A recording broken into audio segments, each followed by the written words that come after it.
네, 안녕하세요. 허지영 기자입니다. 자, 경찰이 이제 검찰에 이재명 민주당 대표 관련해서 성남 FC 후원 광고금이죠. 정확하게는 광고비입니다. 그 사건과 관련해서 이제 제3자 뇌물죄가 적용이 될 것 같다 이러면서 검찰의 사건을 송치했습니다. 어떻게 경찰이 과거에 다 수사를 해놓고 이렇게 손바닥 뒤집듯 확 뒤집는 걸 보면서 야 진짜 검찰은 끝까지 자신들의 줏대를 놓지 않고 자신들의 권력을 잃지 않기 위해서 한 가지 모습으로 일관되게 가는데 경찰은 자신들의 권력을 유지하기 위해서 어떻게 이렇게 손바닥 뒤집듯 호떡 뒤집듯이 이렇게 싹 이렇게 태도를 바꿀 수 있는지 참. 에이구, 그러니까 경찰 니들이 검찰한테 무시당하는 거야 이것들아. 지조가 있어야 될 거 아니야 검찰처럼. 검찰은 지들 권력을 유지하기 위해서 그 지조를 계속 지켜 악의적으로. 근데 경찰 니들은 어떻게 이렇게 태도가 이렇게 순간순간 확 바뀌냐. 그러니까 검찰이 니들을 맨날 무시하는 거야. 짭으로 보는 거야 이 멍청이들아.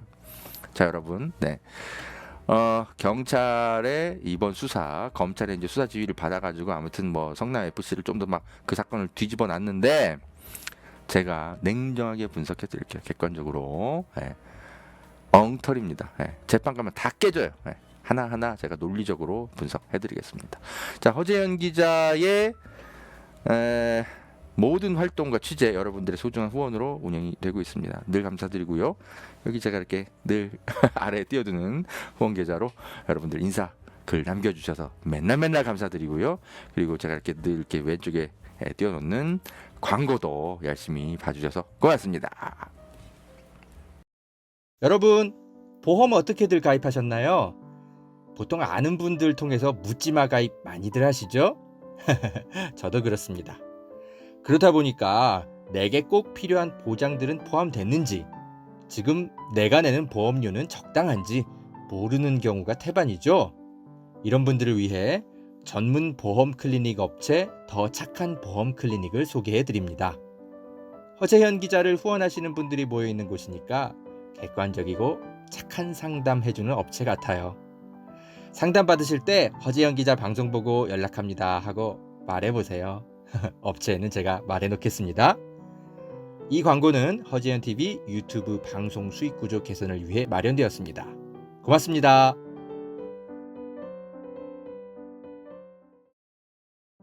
여러분, 산삼도 이제 저렴하게 드실 수 있는 시대라는 것 아셨나요? 산양산삼 한번 드셔보세요. 야생의 산에 산삼의 씨를 뿌려서 키워낸 삼이라 자연에서 나온 산삼과 효능이 똑같다고 하네요. 7년근 산삼을 산에서 직접 캐어 원액으로 만든 산삼 2박스를 허지연TV 구독자들에게만 36만 원에 판매한다고 합니다. 한 박스 아니고 2달치 먹을 산삼이 2박스에 36만 원인 겁니다. 물론 36만 원 적은 비용은 아니지만 여러분, 홍삼이 아니고 산삼입니다. 홍삼과는 또 다른 차원의 면역력 강화를 느끼실 수 있을 겁니다. 구매하실 수 있는 링크는 유튜브 댓글란 상단에 올려둘게요. 이 광고는 허재현TV 유튜브 방송 수익구조 개선을 위해 마련되었습니다. 고맙습니다.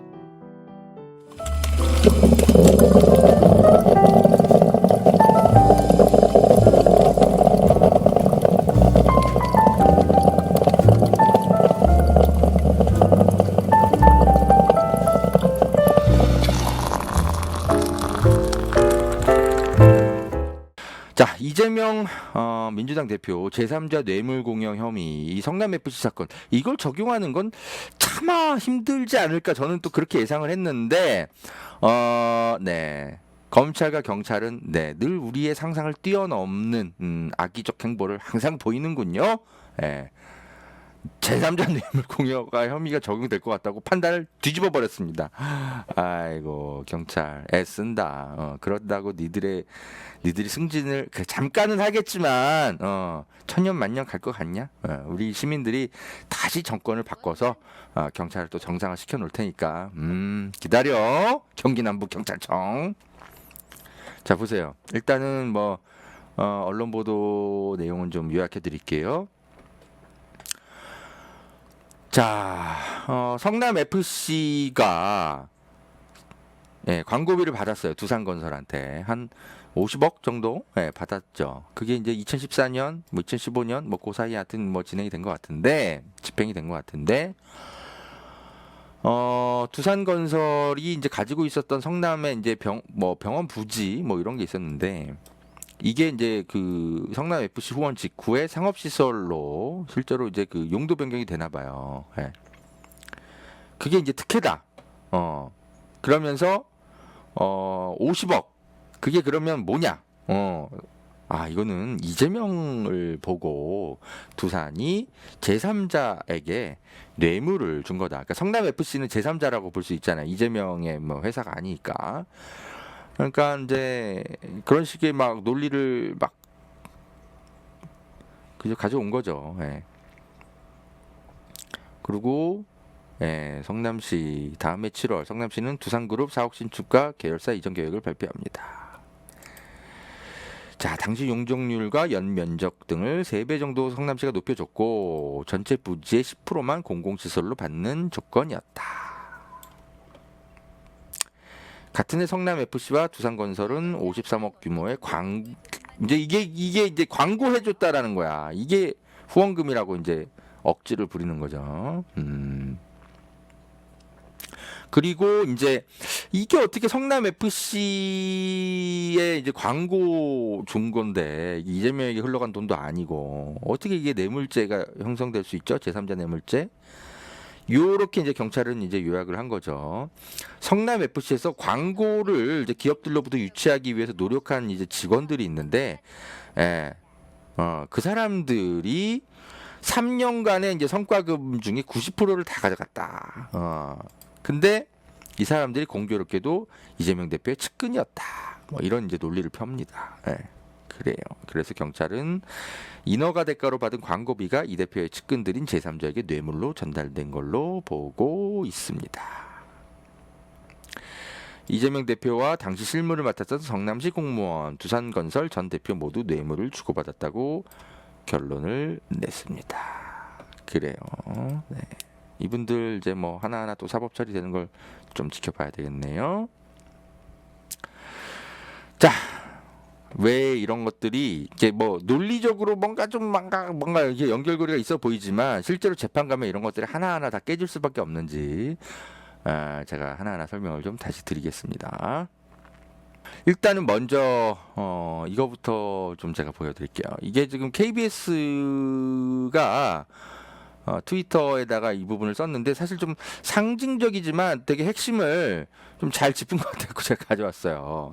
KBS가 이걸 의도했는지 모르겠지만 KBS가 이제 뭐라고 바뀌었습니까? 이재명 당시 성남시장 쪽으로 경찰이 돈이 흘러간 정황은 발견하지 못했다. 그래요. 이렇게 밝혔죠. 그래서 저는 이게 재판에 하여튼 가서 뭐 제3자 뇌물죄를 이제 다투는 면에 있어서 저는 이 부분도 굉장히 중요하게 거론이 될 거라고 생각합니다.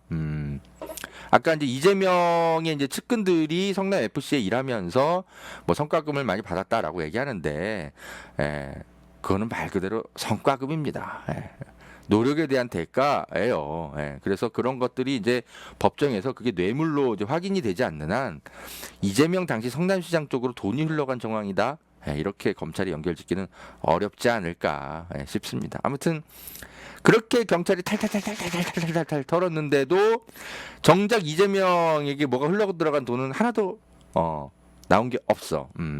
근데 제가 또 이런 얘기를 하면 또 어떤 분들은 반박을 또 그렇게 할 수 있을 것 같아요. 아니 그럼 박근혜 대통령도 제3자 뇌물죄로 처벌받았는데 뭐 미르재단이나 K재단이나 뭐 거기에 이제 후원한 게 뭐 박근혜에게 뭐 계좌로 뭐 단 1원이라도 들어간 거 있냐? 또 이렇게 얘기하실 분들 있죠. 그래서 제가 박근혜 사건과 이재명 사건이 또 뭐가 다른지를 또 하나하나 또 짚어드려야죠. 네. 자, 제가 오늘 이제 리포액트에 이제 이런 기사를 써 드렸습니다. 이미. 그래서 오늘 방송 내용이 이제 좀 궁금하신 분들은 이제 기사로 좀 살펴보시고 이런 부분들을 가지고 뭐 주변에 좀 퍼날리셔도 될 것 같습니다. 자, 제가 제일 먼저 여러분한테 설명드려야 될 거는 이런 부분이에요. 그 뭐냐면 여러분 그 제3자 뇌물죄 같은 경우는 대단히 인정되기가 어려워요. 예, 되게 수사가 이게 촘촘해야 돼요. 그래서 이게 지금 이재명 대표 관련해서 과연 이 부분이 수사가 촘촘하게 이루어졌을까가 일단은 의문인데 어쨌든 설사 촘촘하게 이루어졌다 하더라도 지난 이제 제3자 뇌물죄 관련해서 이제 판례들 법원 판례들을 이제 좀 살펴보면 이게 어떤 사건을 살펴보든지 간에 이재명은 무죄가 나올 수밖에 없다라는 것을 쉽게 알 수가 있어요. 그거는 일단 제3자 뇌물죄가 기존의 그 뇌물죄랑은 좀 다르다라는 걸 여러분 먼저 이해하실 필요가 있거든요. 제가 약간 먼저 제3자 뇌물죄가 뭔지를 설명드리면 일단 뇌물죄라는 거는 그 이제 본인이라든지 아니면 뭐 배우자나 뭐 직계 가족 이런 사람들한테 이제 돈을 주는 거 이런 것에 적용이 됩니다. 그래서 이제 적어도 이제 그런 사람들은 핵심 측근이니까 이제 본인이 돈을 받은 것이라고 법원은 충분히 볼 수 있죠. 이제 그런 경우는 거의 뭐 이게 부정한 청탁이 있었느냐 없었느냐 이런 것들을 아예 입증할 필요가 없어요, 검찰이. 예. 그냥 돈 받은 걸로 그냥 거기서 끝납니다. 뇌물죄는 그래요. 그런데 제3자 뇌물죄는 좀 달라요. 좀 더 검찰이 입증해야 될 게 있어요. 뭐냐면 제3자를 통해서 뇌물을 주는 거예요. 그러니까 소위 이제 뇌물을 이제 파킹 시켜준다. 예, 뭐 이게 이제 약간 뭐 요즘 유행하는 이제 법률 용어 같은 건데, 아무튼 그 독립된 어떤 다른 개인이라든지 또는 법인 뭐 이런 것들에다가 돈을 파킹 시켜줘서 제3자에게 뇌물을 줘가지고 처벌을 피하려고 이제 그렇게 하는 거죠. 예. 근데 이게 뇌물인지가 이제 입증이 되려면 이 제3자 뇌물죄 같은 경우는 부정한 청탁, 부정한 청탁이라는 입증 요건을 갖춰야 됩니다. 그냥 뇌물죄는 그냥 돈이 건네간 것만 갖고도 뇌물로 처벌을 받을 수가 있는데 제3자 뇌물죄는 더 복잡해지는 거예요. 부정한 뇌물, 부정한 청탁 이 입증 요건이 필요합니다. 그래서 이재명 대표 사건 같은 경우 이 두산건설이 성남 FC에 뭔가 이렇게 청탁을 이제 했죠. 분명히 했고 그리고 실제로 뭐 용도 변경 됐잖아요. 그래서 이게 부정한 청탁 아니냐 이렇게 의심은 살 수 있는데 근데 여러분 제가 다시 말씀드립니다. 입증돼야 되는 겁니다. 그러니까 정황만 있다고 해서 이게 입증됐다라는 게 아니에요. 이게 법률적으로는 전혀 다른 거예요. 그러니까 설사 여러분 제가 좀 이따 설명을 드릴 텐데 우리가 도덕적으로 봤을 때 이건 부정한 청탁이 맞아. 이런 청탁을 하면 안 돼. 그래서 설사 청탁을 그죠? 했다 하더라도 처벌로 연결이 되질 않습니다. 왜? 부정한 청탁이 이미 입증돼야 되기 때문에 그래요. 그냥 단순하게 그냥 청탁만 있었다고 해서 부정한 청탁이라고 볼 수 없어요. 법원에서는 다 그렇게 판단을 지금까지 해왔어요. 그래서 이 이재명 대표가 이제 성남시장이었죠. 그 당시에. 설사 두산건설이 성남시 쪽에 이거 용도 변경 좀 해주세요. 그래요 우리가 이거 후원도 성남FC 하고 그러죠.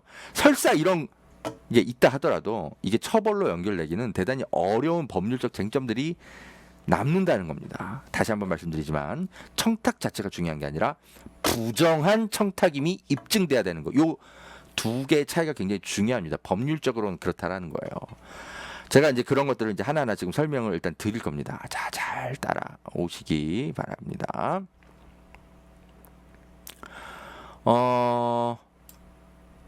자, 도대체 이게 50억 원 이게 광고비라고 하는데 도대체 이게 어떻게 부정한 청탁과 이렇게 어쩌고저쩌고 결부돼서 의혹이라는 거야. 이상하시죠? 일단 채널이 8월 달 좀 지났지만 이게 단독 보도를 봅시다.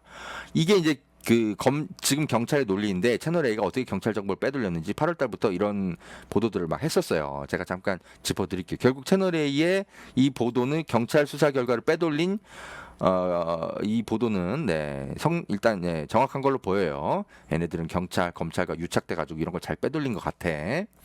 자 보세요. 이런 일이 있었어요. 그러니까 성남시가 부지 용도를 이제 변경해주면서 두산건설에 원래는 야 니네들 용도 변경해줬으면 야 우리 성남 시민들도 얻는 게 있어야지. 니네 이 부지 중에 15% 성남시에 기부 체납해. 이런 계획을 세웠다라는 거야. 응? 근데 나중에는 결국은 10%만 기부받았어요. 그러면은 5%가 줄었죠. 그죠? 그럼 이 5%에 해당하는 금액이 있을 거 아니에요. 땅값 여러 가지 계산을 해보면. 그죠? 이 금액이 한 50억 정도 된다라고 검찰이 본 거예요. 그래서, 이 5% 깎아주는 대신 이걸로 이제 두산이 성남FC에 우회적으로 후원을 한 거 아니냐 이렇게 의심하고 있다 검찰이. 그래서 이거 갖고 이제 기소를 해야 된다 막 이렇게 이제 채널 A가 몰아간 거죠. 이재명 당시 성남시장도 이제 결재를 했고, 그렇죠. 자, 총 후원금 58억 원이 이 5%에 해당하는 토지 가치와 비슷하다는 이유로 검찰이 이렇게 한 거고, 두산건설은 실제로 공문도 막 보내요. 성남시에다가 우리가 성남 FC 2014년 이때 후원을 적극 검토할 테니까 용도 변경해 주세요. 공문을 막 보내요. 이런 게 이제 검찰 수사 결과 막 드러납니다. 야, 그러면 이제 여러분 막 생각하시는 거죠. 야, 이거 청탁이 실제로 이루어진 거 아니야? 자, 이제 잘 따라오시기 바랍니다. 먼저 그냥 청탁만 있어서는 안 돼요. 자, 이거 보세요. 이게 제가 판례를 가져왔는데 이게 여러분 어떤 그 과거 이제 어떤 그 구청장과 관련한 이제 제가 그 판결문을 가져왔거든요. 이게 이 사건을 보면 단순히 부정한 청탁을 받았다고 해서 이거 가지고는 제3자 뇌물제공죄 이걸로 처벌할 수 없다. 이렇게 한 이제 2011년 대법원 판례입니다. 여러분 이상하시죠? 아니 청탁도 분명히 했어 구청장한테. 근데 뭐야? 왜 이게 제3자 뇌물죄가 적용 안 돼? 이상하실 거예요. 근데 이게 대법원 판례라고. 보세요, 여러분. 자, 부정한 청탁, 그냥 청탁 말고요. 부정한 청탁을 인정하기 위한 요건이 있는데 그 요건은 뭐냐면 갑과 을이 서로 대가 관계에 관한 양해가 있어야 된다. 그러니까 서로 그러니까 이 어떤 구청장이 그러니까 어떤 회사로부터 부정한 무슨 청탁을 무슨 청탁을 받았나 봐. 근데 이 구청장이 야 그대로는 안 돼. 니네 이거 기부 체납해. 그렇게 해서 요구를 했다라는 거야. 그래가지고 이 기업이 그런 걸 했다라는 게 나오거든요. 그 뭐냐면 보자. 누각. 무슨 뭐 누각을 이 어떤 구에다가 기부 체납을 했대요. 그러니까 뭔가 우리의 뭔가 좀 그 민원 좀 들어주세요라고 얘기를 했는데 그러면은 이 구청장이 그러면 야 우리가 이거 들어줄 테니까 너 기부 체납 좀 해. 우리 구도 얻는 게 있어야지. 그래가지고 이 누각을 경로당 여기 있다 여기 보세요. 그 구청장인 피고인이 구청 관내 공사 인허가와 관련해서 갑 회사로부터 묵시적인 청탁을 받고 5억 원 상당의 경로당 누각을 제3자인 구에 기부 체납하게 했다. 이거는 사실인가 봐.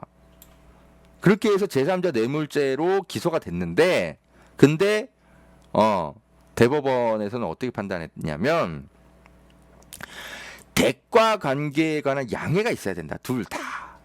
그러니까 아니 부정한 청탁을 한 건 도덕적으로 비판받긴 해야죠. 그리고 나서 구청장이 그거를 들어주질 말았었어야 되는데 아무튼 야 그래도 5억 원 상당의 경로당 누각을 구에다가 좀 제공을 해. 이렇게 해서 받아냈다라는 거야. 이걸 갖고 과연 처벌을 할 수 있겠느냐. 이 경로당 누각을 구에 기부 체납한 게 이게 구청장한테 그죠? 무슨 뭐 경제적인 이득으로 연결된다. 뭐 이런 어떤 뭐 그런 걸로 연결이 잘 안 되잖아요. 일단 구에 기부 체납을 한 거니까 제3자니까. 그래서 이 구청은 이 해당 구는 확실히 이득을 본 건 맞는데 이 5억 원 상당의 이 구가 이득을 본 게 구청장의 어떤 그 이득으로 연결이 돼서 이게 뇌물이다 이렇게 처벌을 하려면 뭐가 있어야 된다라고 대법원은 본 거냐면 갑과 을이 야 이거 대가성이다. 이거 서로 간에 인식이 확실해야 된다. 이런 증거가 있어야 돼. 그래야만 이렇게 처벌할 수 있어. 만약에 그냥 어떤 정황만 가지고 부정한 청탁이 있었고, 그거를 본인도 아니고 제3자에게 이걸 준 건데, 대가 관계가 확실하게 입증되거나 대가 관계가 서로 확실하게 그저 인식하고 있었던 게 입증이 안 되면 이런 거 갖고 처벌하면 어떡해. 이러면 모든 지자체장들이 걸면 다 걸릴 텐데.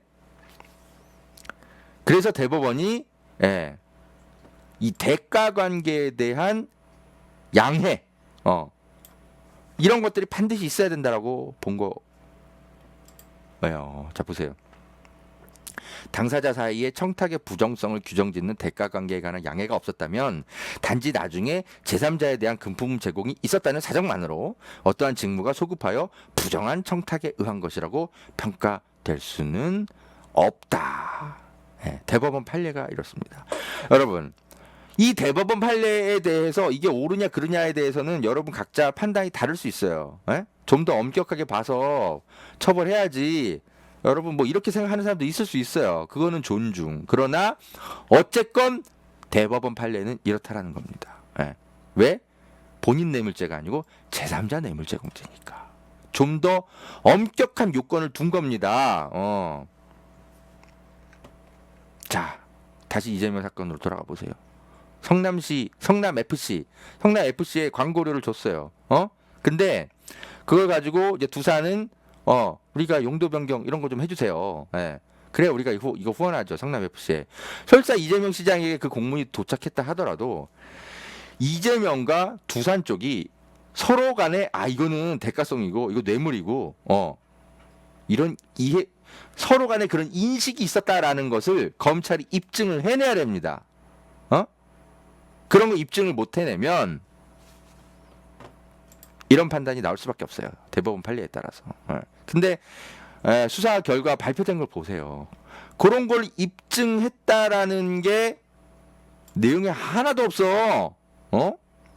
그냥 경찰이 객관적인 자료와 의미 있는 진술을 확보했다라고 얘기를 하는데 제가 볼 땐 이거예요. 객관적인 자료는 그거 두산건설의 그 공문입니다.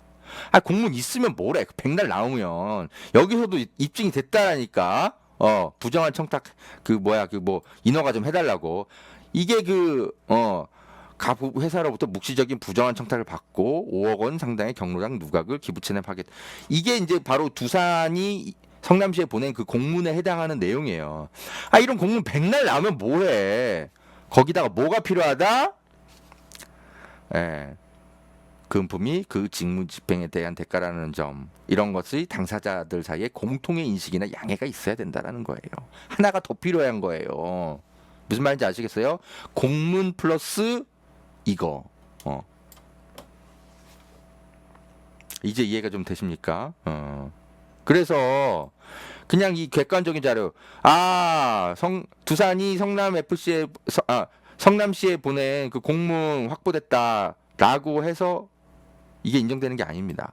그다음 그러면 의미 있는 진술 이게 나와야 된다라는 거잖아, 그죠? 호 기자, 의미 있는 진술 나온 거 아니야? 아니요. 제가 살펴보니까 두산 쪽에서도 의미 있는 진술을 확보 못했고 이재명은 당연히 펄쩍 뛰면서 아니라고 얘기하죠. 성남시도 마찬가지예요. 아무 관계가 없다라고 얘기하고 있습니다. 최소한 이재명의 측근 인 사람의 뭔가 진술이라도 뭔가 있어야 돼. 나온 게 없어. 그래서 대법원 판례 비춰보면 이거는 그냥 재판 가면 바로 깨집니다. 예. 이해되시죠?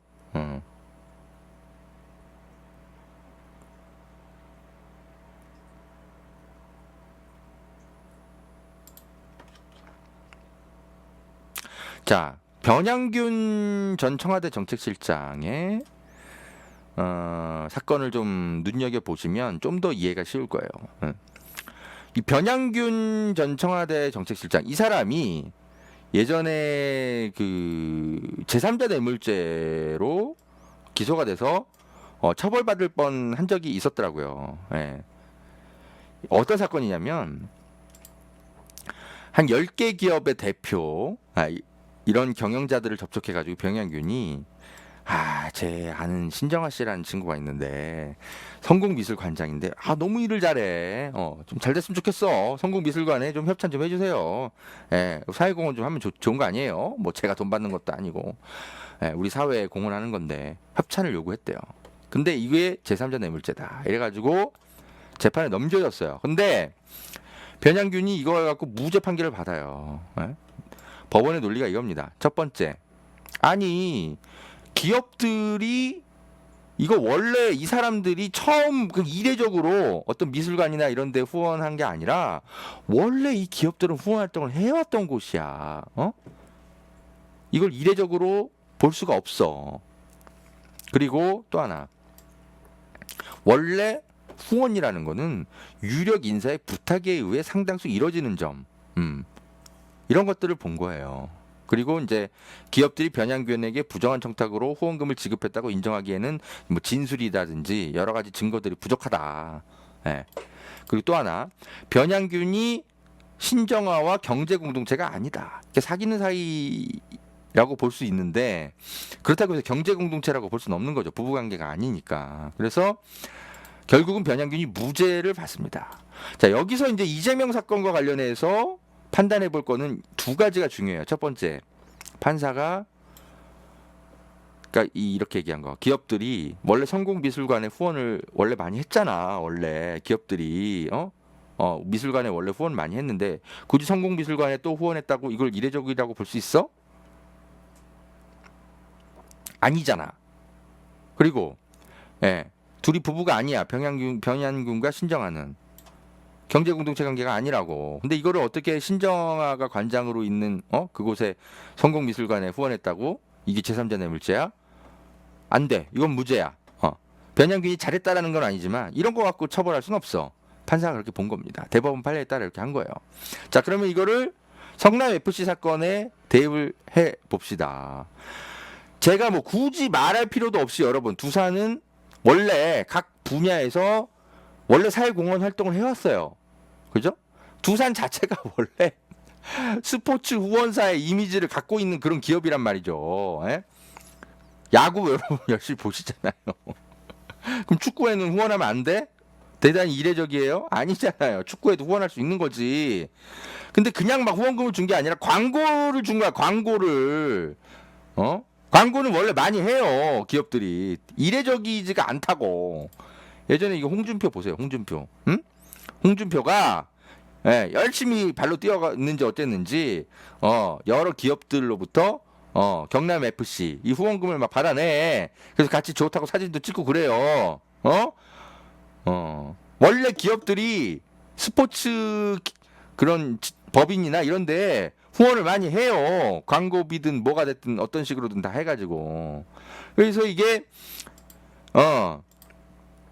대단히 이례적인 활동이어야만 판사가 이게 뇌물 성격이 있는 거 아니야? 이렇게 본다는 겁니다. 자, 그래서 이 제3자 뇌물죄가 이 성남 FC에 후원한 거 이게 인정되려면 이 성남 FC에 두산이 후원한 게 대단히 이례적인 거를 수사기관이 입증해야만 합니다. 그리고 두 번째, 성남 FC와 이재명이 경제 공동체 관계라는 것도 입증이 돼야 돼요. 아니, 그러니까 또 여러분도 이런 생각하실 수 있죠. 아니 뭐 이재명이 정치적으로 이득 본 건 맞잖아. 어쩌라고? 그거는 그냥 정치적인 후광 효과인 거지. 그러니까 도덕적인 비판 영역과 도덕적으로 평가할 것과 형사처벌의 요건은 엄연히 다른 거예요, 여러분. 네. 성남 FC가 이재명 개인 회사예요? 아니잖아요. 이거 뭐 제가 뭐 증명할 필요도 없는 거잖아. 그러니까 후원을 끌어냈으니까 그 지자체장이 유죄다. 둘은 경제 공동체 관계야. 이런 식으로 만약 유죄 판결하면 지자체장 살아남는 지자체장 하나도 없어. 예. 홍준표도 처벌받게 돼요, 여러분. 무슨 말인지 아시겠죠? 그래서 판사가 이런 부분들 갖고 유죄 판결하기가 대단히 어렵습니다. 거의 뭐 억지를 부려서 겨우 기소는 했지만, 아유, 법원 가면 이거 판판이 깨집니다. 변양균 사건만 보면 그래요.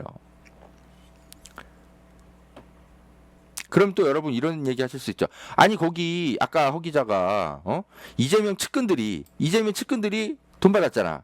성과금. 그냥 돈 받은 게 아니에요. 여러분, 성과금이에요. 성과금. 제가 분명히 성과금이라고 얘기했어요. 열심히 일한 대가로 성과금을 가져갔는데 과연 그걸 뇌물이라고 인정할 수 있을까요? 네. 아니, 이 사람들이 일을 하나도 안 하고 그냥 팽팽 놀았는데 성과금을 가져갔다. 만약에 그렇다면 이거는 뇌물 성격이 있을 수 있는데 실제로 열심히 일한 흔적들이 굉장히 많이 나옵니다. 네. 그래서 이 사람들이 뭐 팽팽 놀았는데 뭐 이런 것들을 막 가져갔거나 그랬다면 문제가 되지만 이 사람들이 다 입증이 될 거예요. 네. 이런 사람들이거든요. 성남 FC 관련한 이재명 후보의 측근 현황, 이석훈 코리아 경기도 주식회사 대표, 이현욱 씨 전 경기도 주택도시공사 사장, 뭐 이런 사람들. 네. 이기원 경기도 축구협회 부회장. 이 사람들이 이기원 씨의 조카도 그렇고 윤기천 씨도 그렇고 이현욱 씨도 그렇고 이석훈 씨도 그렇고 팽팽 놀았는데 돈만 성과금만 가져갔다. 이런 것들 검찰이 입증을 해야 되는데 이런 게 나온 게 제가 알기로는 하나도 없어요. 다 열심히 일한 대가로 가져갑니다.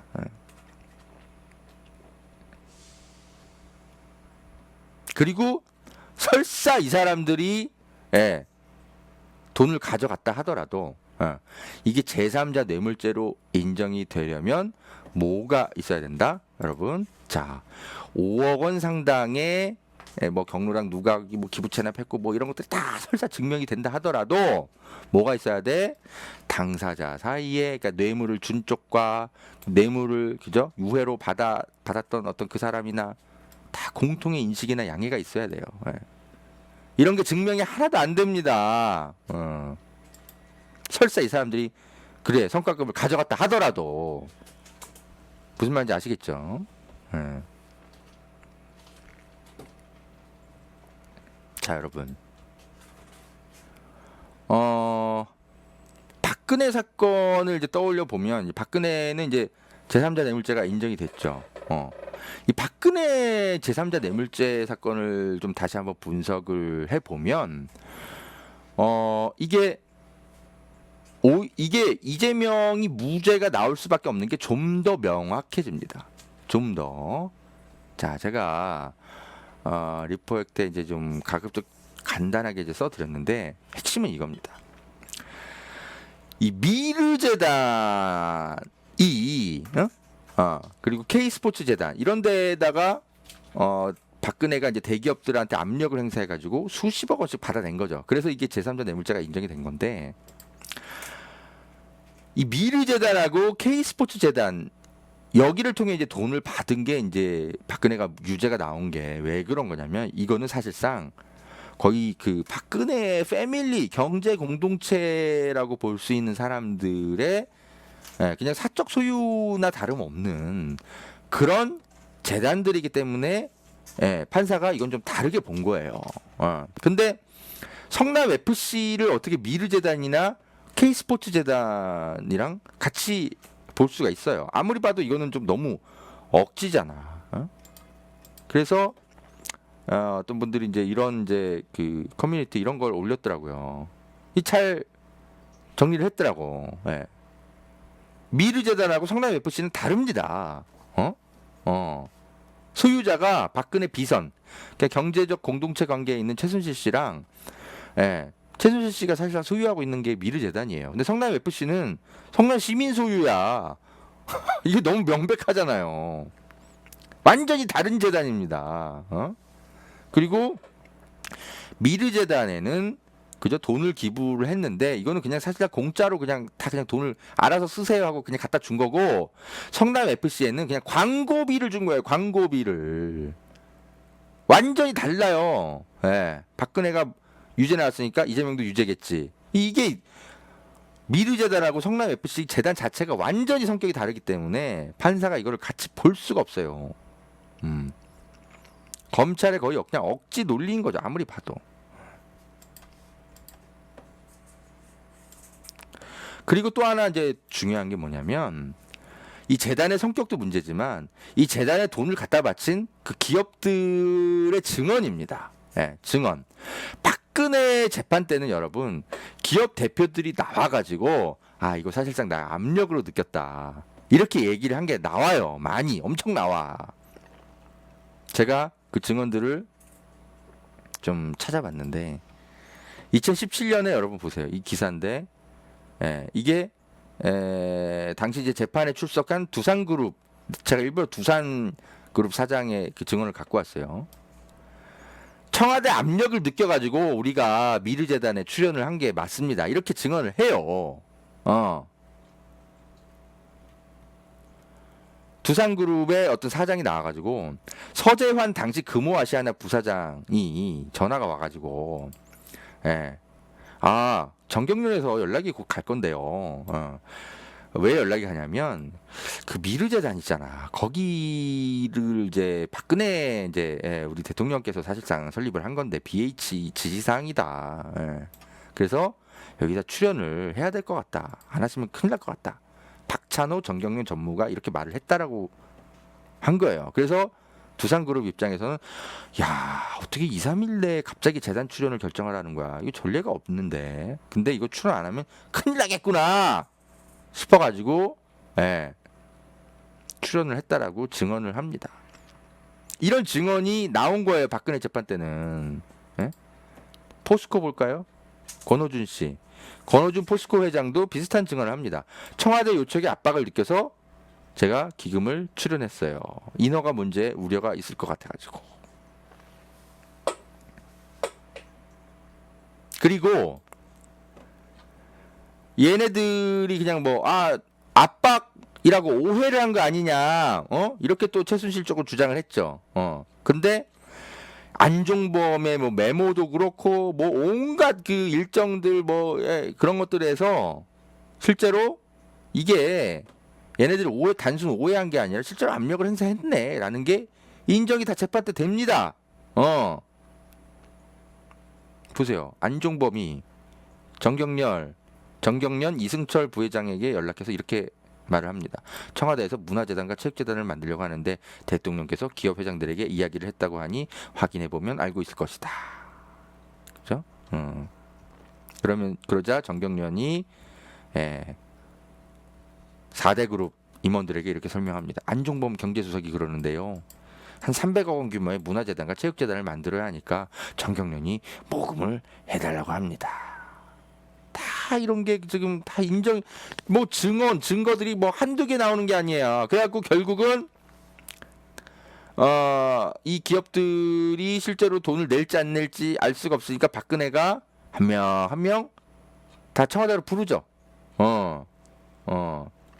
심지어 막 독촉도 합니다. 아직까지도 출연금 약정을 안 한 그룹이 있냐? 그 명단 좀 주세요. 예, 이러면서 청와대, 예, 비서관들이 자기들이 회의를 열어가지고 막 정경련에 막 이렇게 독촉하고 막 그럽니다. 예. 이런 것들이 다 메모로 나와. 증언들도 다 확보가 되고.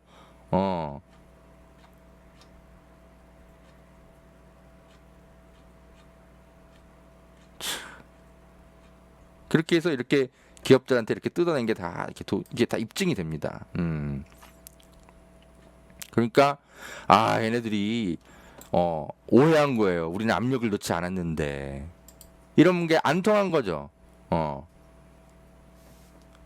자, 이렇게 박근혜 사건 제3자 뇌물죄 이 사건을 이렇게 좀 더 이렇게 자세히 살펴보니까 이재명 이 성남 FC 사건이 이건 완전 비교 불가능한 거라는 게 이제 여러분 느껴지시죠?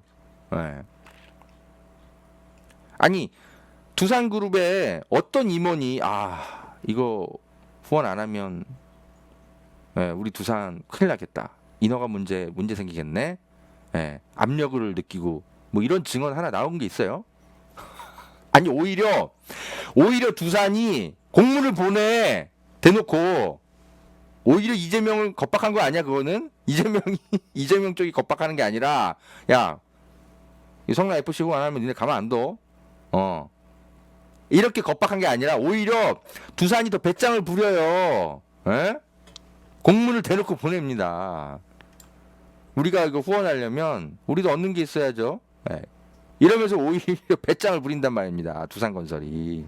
그게 그 문제의 공문이에요. 그래서 이게 이제 재판에서 그나마 이제 유죄 증거로 그나마 이제 검찰이 좀 흔들 수 있는 카드인데 이것도 제가 볼 때는 어려워 보입니다. 아까도 지금 계속 반복드리지만 이거는 오히려 이거 이재명 이거 우리가 말 안 들으면 이거 우리 큰일 날 것 같아. 이거 우리 용도 변경 안 될 것 같아. 우리가 이거를 이재명에게 비위를 맞추기 위해서 우리가 뭘 노력하고 뭐 해야 되고 이런 공문이 아니에요. 오히려 이거예요. 성남시에다가 그냥 대놓고 보내. 종합병원 부지에다가 신사옥을 지을 수 있게 용도 변경을 해주면 우리가 후원하겠다. 1층 일부를 성남 시민에게 공공시설로 제공하겠고 나머지 공공기여 방안을 성남시와 협의하겠다. 이런 공문입니다. 이게 어떻게 뇌물죄의 증거야. 이건 오히려 두산이 오히려 그냥 배짱 부리는 건데.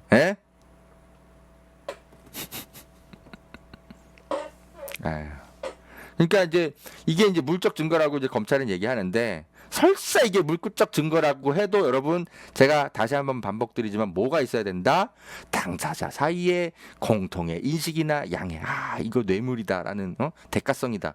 이런 게 있어야 된다라는 게 인정이 돼야 된다라는 거예요. 대법원 판례상 여러분. 근데 어느 한쪽도 대가성이라는 인식을 갖지 못했다면 묵시적 청탁으로 이게 인정되기 어렵습니다. 근데 지금 검찰이나 경찰이 내놓는 증언들을 보세요. 뭐 TV조선, 뭐 조선일보 기사 샅샅이 보세요. 증언 이런 거 하나라도 나온 게 있나? 없습니다. 무슨 말인지 아시겠죠? 자, 그래서 이제 제가 결론을 내린 겁니다. 이재명이 제3자 뇌물죄로 최종 유죄 선고를 받으려면 두산의 성남 FC 기부가 굉장히 이례적인 것이 입증돼야 돼요. 변양균 사건. 그래서 변양균이 무죄 판결 받은 거잖아요. 그죠? 이례적인 게 아니어서. 그리고 두산 임원들이 이재명으로부터 압력을 느꼈다라는 증거가 있어야 돼요. 박근혜 사건 보세요. 실제로 압력을 막 느꼈잖아. 막 기업 임원들이 나와서 막 증언하잖아. 근데 이재명 사건은 정반대야. 두산이 오히려 배짱 부려. 그리고 묵시적 부정청탁임을 입증하는 두산 또는 이재명 이게 묵시적인 뇌물 관계야 뭐 대가성이야 증언이 있어야 돼. 하나도 없어요. 그리고 하나 더 강조할 거. 경찰은 이 기부 체납 면적이 그죠? 그러니까 그 두산이 성남시에다 기부 체납하는 거를 원래 15%를 해줘야 되는데 10%만 해줬다. 10%로 줄어들었다. 이거 이재명이 봐준 거 아니냐. 이거 대가성이다. 이렇게 얘기를 하는데 이 언론들이 설명하지 않는 게 하나 있어요. 뭐냐면 이게 무슨 법적으로 기부 체납 이게 15%를 해야 된다는 그런 게 아니에요. 이게 15%에서 10%로 줄어든 게 아니고 오히려 원래 두산은 원래는 5%만 기부 체납하겠다고 뻗쳤는데 이재명 시장이 안 돼. 15% 내놔. 그렇게 해서 막 협상을 한 거예요. 근데 원래 협상이라는 게 그게 꼭 이게 한 양쪽이 둘 다 양보를 하게 돼 있잖아. 그죠? 그래야 협상이 타결이 되지. 그래서 두산은 5%만 기부하겠다고 하고 성남시는 15% 내놔 이랬는데 결국은 10%로 그냥 합의를 본 거예요. 성남시가 협상 끝에 오히려 10% 5%만 기부 체납 받을 거를 10%로 끌어올린 겁니다. 이건 그냥 이건 그냥 객관적 팩트예요. 팩트. 이거 뭐 논란거리도 아니야. 여기 다 보도에 나온 거예요. 그러니까 그런 거랑 유사한 거죠, 여러분. 대장동 사건 때, 이재명 시장이 이 화천대유 일당들한테, 야, 니네들 이거 분명히 해갖고, 니네 이거 개발 이익 볼 게 거의 명확히 보이는데, 일단 5천억 뚝 떼가지고 성남시에 기부 체납하지? 안 그러면 이거 안 돼? 이렇게 해가지고 5천억 뜯어낸 거 아니에요. 근데 국민의힘은 왜 더 천문학적인 개발 수익이 예상되는데 5천억밖에 못 뜯어냈냐? 이거 갖고 막 그저 물고 늘어진 거 아니에요.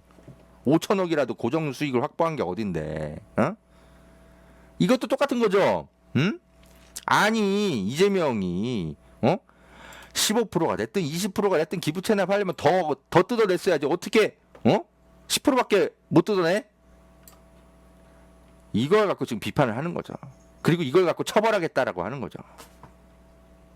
이 대장동 사건에서 보여주는 검찰의 억지, 국민의힘의 억지 논리가 이 성남 FC 두산 이 사건에도 그대로 지금 반복 활용되고 있어요. 이 논리가 5%만 두산이 기부 체납하겠다고 했는데 그걸 10%로 끌어올린 건데, 야 성남시 니네가 원래 15% 뜯어내려고 했잖아. 근데 왜 이걸 10%로 해줘? 니네 이거 범죄 아니야? 이렇게 몰아가는 겁니다. 그러니까 이재명이 기부 체납 규모를 애초에 15%를 받겠다라고 목표도 세우지 말았었어야 되는 거야. 그러면 그냥 10%만 그냥 목표를 세우고 그냥 10%만 그냥 받아내고 말았으면 이런 범죄 논리를 그죠? 검찰이 못 세웠을까? 아이고. 성남시가 기부 체납 규모의 목표를 높이 세운 것 자체가 문제야?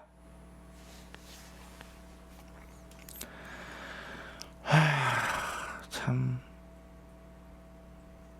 끝도 없습니다. 아무튼 이 검찰과 경찰, 이 국민의힘의 이 억지 논리는, 자 이재명의 제3자 뇌물죄 재판 가면 모두 허물어질 수밖에 없는 이유, 허재영 기자가 비교적 쉽게 분석을 해드린다고 했는데 여러분 이해가 좀 되셨을지 모르겠네요. 이 정도로 이 사건은 분석을 마치겠습니다.